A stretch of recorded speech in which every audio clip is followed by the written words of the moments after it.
કેમ છો બાળકો? મજામાં? Welcome to Vamja education. આ વિડીયોમાં આપણે જોવાનું છે ધોરણ 8 વિષય ગુજરાતીનું એકમ નંબર 19 છે, જેમનું નામ છે સાંઢ નાથીઓ. તેમનું સ્વાધ્યાયનું સોલ્યુશન આપણે એકદમ સરસ રીતના આ વિડીયોની અંદર ભણી લેવાનું છે.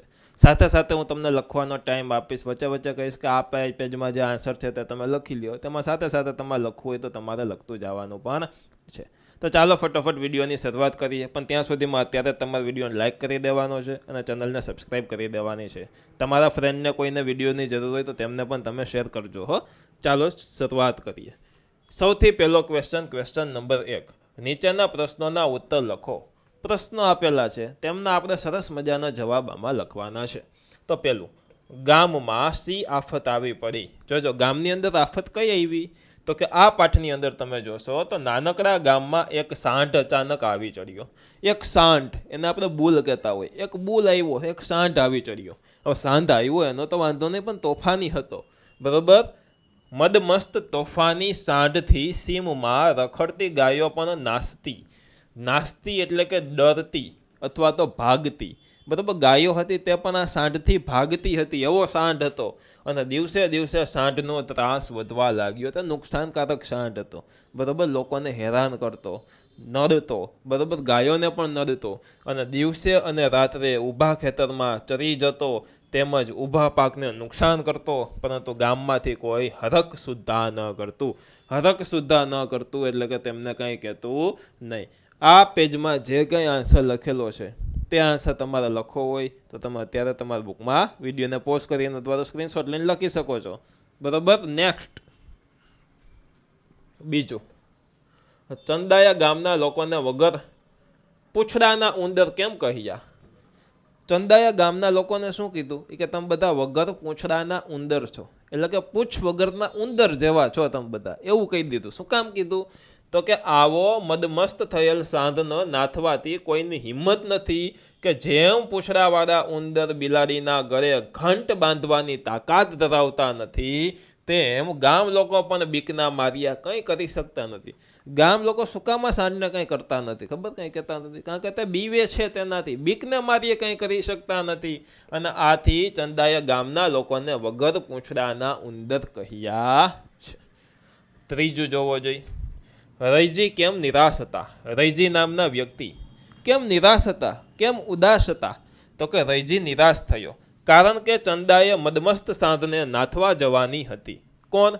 તો કે ચંદા છે તે સાંઢને નાથવા જવાની હતી, લેડીઝ છે હો. હા, અને તેને ઘણી સમજાવી, પરંતુ ચંદા એકની બે ન થઈ. ચંદાએ પિતાની કોઈ જ દલીલ સ્વીકારી નહીં. પિતાએ બહુ સમજાવ્યું કે રહેવા દે બેટા, તું જામાં, એમ છતાં ચંદા માયની નહીં, એટલે માયની જ નહીં. આથી રૈજી નિરાશ થયો. રૈજી શું થયા? નિરાશ થયા. આ પેજમાં જે આન્સર લખેલા છે તે તમારે લખવો હોય તો વિડીયોને પોઝ કરી અથવા સ્ક્રીનશોટ લઈને તમે લખી શકો છો. ચોથું, આખલાએ શા માટે ચંદા પર હુમલો ન કર્યો? આખલાએ શું કામ ચંદા ઉપર હુમલો ન કર્યો? તો કે જોજો, બળના અભિમાનમાં મસ્ત વૃષભરાજ એટલે કે આખલો દ્રષ્ટિ ઊંચી કરી અને ચંદાને આવતી જોઈ રહ્યો. પુરુષને આંજતી અણિયારી આંખે એ અંજાયો હોય તેમ પડીયો તાકી રહ્યો, અને ચંદાએ તેની આંખમાં આંખ પરોવી અને ત્રાટક રચ્યું. શું રચ્યું? તો કે ત્રાટક્યું રચ્યું. અને મનુષ્ય કે પશુઓને જોઈએ આખલો પાછળ દોડતો હતો, અને તે આખલો આજે ચંદાને જોઈને શાંત બેસી રહ્યો. ચંદાને જોઈને શાંત થઈ ગયો, શાંત બેસી રહ્યો. ગમે તેમ આજે એના પ્રકૃતિમાં પરિવર્તન થયું હતું. એની પ્રકૃતિમાં શું હતું? પરિવર્તન હતું. આજે કોઈ પણ રીતે ગમે તેમ હોય, પણ આખલાએ ચંદા ઉપર હુમલો ન કર્યો. આન્સર લખવો છે તો ચોક્કસથી અત્યારે તમે લખી શકો છો. વચ્ચે વચ્ચે હું ટાઈમ આપું છું. શું કામ? તો કે આગળના વિડીયોમાં મેં આવી રીતના ટાઈમ નહોતો દીધો, તો ઘણા લોકો કહેતા હતા કે સર અમારે લખવું છે, અમને લખવા માટે ટાઈમ આપો, અથવા તો થોડાક સાઈડમાં જાઓ. તો આપણે સાઈડમાં જવા માટે અહીંયા પટ્ટો કરી દીધો કે જેથી કરીને હું સાઈડમાં ઊભું, તમે વચ્ચે પણ લખી શકો, બરાબર. એટલા માટે.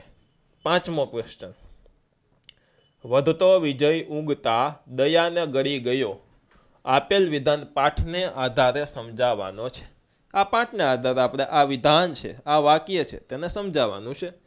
તો કે ગામની સીમમાં મદમસ્ત થઈને ફરતો આખલો એટલે કે સાંઢ એટલે કે વૃષભરાજ ગામ અને સીમમાં કારોકેર વર્તાવ્યો હતો. ગામ લોકો સૌ જીવ બચાવવા નાસભાગ કરતા, પોતાનો જીવ બચાવવા માટે નાસભાગ કરતા એટલે કે ભાગાદોડી કરતા હતા. પરંતુ આખલાને નાથવાની કોઈની હિંમત ન હતી. આખલાને નાથવાની કોઈની પણ હિંમત નહોતી થતી. ત્યારે ગામના રવજીની એક બહાદુર દીકરી, ગામમાં રહેતો રવજી અને એની એક બહાદુર દીકરી જેમનું નામ છે ચંદા. ચંદાએ આખલાને નાથવાનું બીડું ઉપાડ્યું કે ચંદાએ કીધું કે હું આ આખલાને નાથીશ, તેમનો સામનો કરીશ, તેમને હરાવીશ. અને ચંદાએ નવા કપડાં, કમરે છરો ખોસી અને હાથમાં લાકડી લઈ ને આખલા સામે ત્રાટક રચ્યું. અને આ સ્ત્રીની શક્તિ જોઈ અને આખલો પણ ઊંચું માથું કરીને જોઈ રહ્યો. આ સ્ત્રીની શક્તિ જોઈ અને આખલોય બી ગયો, એને ઊંચું માથું કરીને જોઈ જ રહ્યો ખાલી. અને પછી હિંમત કરી અને આખલા નજીક જઈ અને હળવેથી આખલાના માથા પર હાથ ફેરવી અને એ આખલો શાંતિથી બેસી ગયો. આખલા પાસે ગયા, હાથ ફેરવ્યો માથે તો આખલો શાંતિથી બેસી ગયો. આ ક્વેશ્ચનનો આન્સર તમારે લખવું હોય તો તમે તમારી બુકમાં લખી શકો છો. ચાલો નેક્સ્ટ. આખલાની આ શાંત પરિસ્થિતિ જોઈ અને ચંદાને પણ દયા આવી. ચંદાને શું થયું? દયા આવી. પરંતુ આખલાને નાથવાની તેને ટેકના લીધે તેમણે હળવેથી આખલાના બંને પગમાં ગાળીઓ નાખી દીધો. દયા આવી એમ છતાંય, કારણ કે એને કીધું હતું કે આખલાનું નાથીશ, હરાવીશ, તો એના આખલાના બે પગમાં ગાળીઓ નાખી દીધો. આમ આખલાને નાથવામાં ચંદાનો વિજય થયો. ચંદાનો શું થઈ ગયો? વિજય થઈ ગયો, એટલે કે જીત થઈ ગઈ. હવે જોજો, નીચેના જોડકા જોડો. અહીંયા જોડકા આપણને આપ્યા છે અને તે જોડકા આપણે જોડવાના છે. તો ચાલો ફટાફટ જોડીએ, બરાબર. તો એમાં સૌથી પહેલું, ટોળે વળેલા લોકો, એમની સામે જવાબ આવશે વગર પૂંછના ઉંદરો. કારણ કે કીધું હતું ને ચંદાએ કે તમે બધા વગર પૂંછના ઉંદરો છો, કારણ કે એ લોકો છે તે સાંઢને નાથવામાં બીતા હતા. એટલે ચંદાની ચાલવાની છટ્ટા, એને કહેવાય પાણીનો રેલો. એમના પછી આખલા પાસે ચંદાનું બેસવું, એટલે કે પાળેલા પશુ આગળ માલિકનું બેસવું એવો અર્થ થાય. રૈજીને દેખાતા ચંદા અને આખલો, એટલે કે અર્જુનને દેખાતું લક્ષ્યપણીનું માથું, બરોબર. ચંદાના પગલા, એટલે કે પાણી જતા રહેલી ભીનાશ. આખલા પાસેથી ચંદાનું ઊભા થવું. શકશીના તપનો ભંગ કરાવી જતી અપ્સરા તેમનો અર્થ થાય. હાથમાં કામઠા ઉપર ચડાવેલું તીર, એટલે કે પલ્લાણેલો અશ્ચ, ને ચ ભેગો અશ્ચ. તો આ છે મિત્રો જોડકા. તમે જોડકાને ટીક માર્ક કરવા હોય, જોડકા જોડવા હોય તો અત્યારે વિડીયોને પોઝ કરીને જોડી શકો છો. સરસ મજાના રંગબેરંગી કરેલા છે એટલે તમને દેખાય કે એની સામે કયો સરસ રીતના જવાબ આવે. ક્વેશ્ચન 3. નીચેના ત્રણેય રૂઢિપ્રયોગનો ઉપયોગ થતો હોય તેવું એક વાક્ય બનાવવાનું છે. તો ચાલો ફટાફટ બનાવીએ. જો આ 3 રૂઢિપ્રયોગ છે તેનો ઉપયોગ કરતું વાક્ય બનાવવાનું છે. હાંજા ગગ જવા, એટલે કે આપણે કહીએ ને કે હાંજા ગગડી જવા, હાંજા ગગડી ગયા. એના પછી જીવ પડી કે બાંધવો અને ચૂં કે ચા ન થવું. જોજો, અચાનક જંગલમાં સિંહોનો સામનો આવતા જોઈ, સિંહને સામો આવતા જોઈ અને બધા લોકોના હાંજા ગગડી ગયા. હાંજા ગગડી ગયા. જો અહીંયા ગ ગ અડી આવશે અથવા તો ડી આવશે. શું આવશે? ગ ગ ડી ગયા, ગગડી જવા. અને સૌના જીવ પડી કે બંધાયા, કે કોઈથી ચૂં કે ચા થયું નહીં. સૌના જીવ છે, બધાના જીવ પડી કે બંધાઈ ગયા અને કોઈ મોઢામાંથી કાંઈ બોલે નહીં, કોઈના મોઢામાંથી ચૂં કે ચા અવાજ પણ થયો નહીં. જો આવી ગયા ને ત્રણ વાક્યો આની અંદર, બસ એવી રીતનું એક સરસ મજાનું વાક્ય બનાવવાનું હતું. લખી લીધું તમે? ન લખ્યું હોય તો લખવાનું હોય તો લખી શકો છો, બરાબર. શીખવાનું હોય ખાલી તો એમને ખાલી જોવો, ખાલી ભણો. ચોથું, માગ્યા મુજબ જવાબ આપો. જે વસ્તુ કીધી છે એ રીતના આપણે જવાબ આપવાનો છે. ભાષા સજ્જતામાં આપેલ નિયમમાં ધ્યાનમાં રાખી, ધ્યાનમાં રાખી ને એક અક્ષરવાળા અને બે અક્ષરવાળા શબ્દોની યાદી બનાવવાની છે.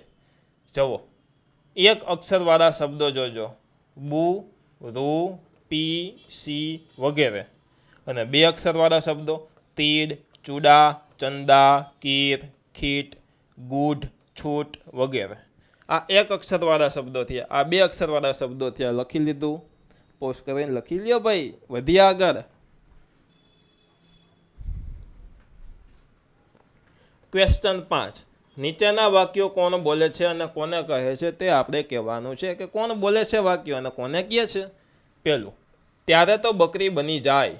તેનો જવાબ, આ વાક્ય ગામના લોકો ઉદ્દેશીને ગામનો જ એક માણસ બોલે છે. ગામને ઉદ્દેશી અને ગામનો જ એક માણસ બોલે. શું? તો કે ત્યારે તો બકરી બની જાય એમ ગામનો જ એક માણસ ગામને પોતાને ઉદ્દેશીને બોલે છે.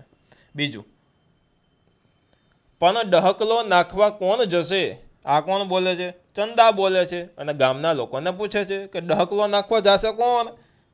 ત્રીજું, બેટા પુરુષથી ન થાય તે કામ આજ તે કર્યું.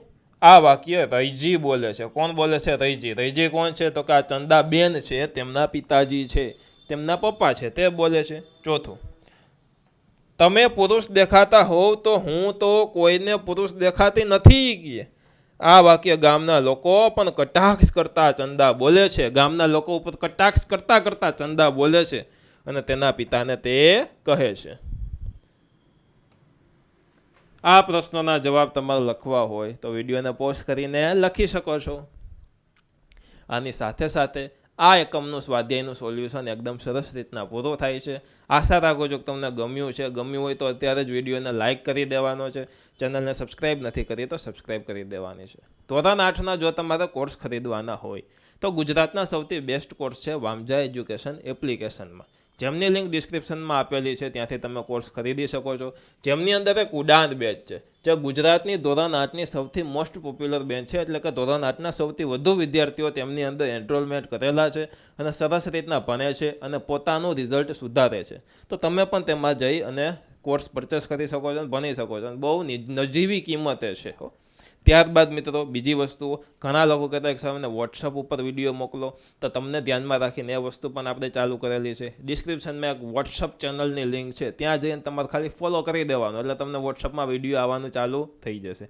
ઘણા લોકો એમ કહે કે સર અમને આમની PDF ફાઇલ મોકલી દો, નંબર એટલા સ્ક્રીનશોટ લેવાની, તો એ વસ્તુ પણ અવેલેબલ છે. એ ક્યાં? તો કે ટેલિગ્રામમાં જઈને વામજા એજ્યુકેશન સર્ચ કરી અને જે આપણું ગ્રુપ છે તેની અંદર તમે જોઈન થઈ જાજો. તેમાં PDF ફાઇલો પણ આવશે. બરાબર, તો મળીએ છીએ સરસ મજાના નવા વિડીયો સાથે. ત્યાં સુધી ભણતા રહ્યો, ગણતા રહ્યો, પ્રેમ કરતા રહ્યો.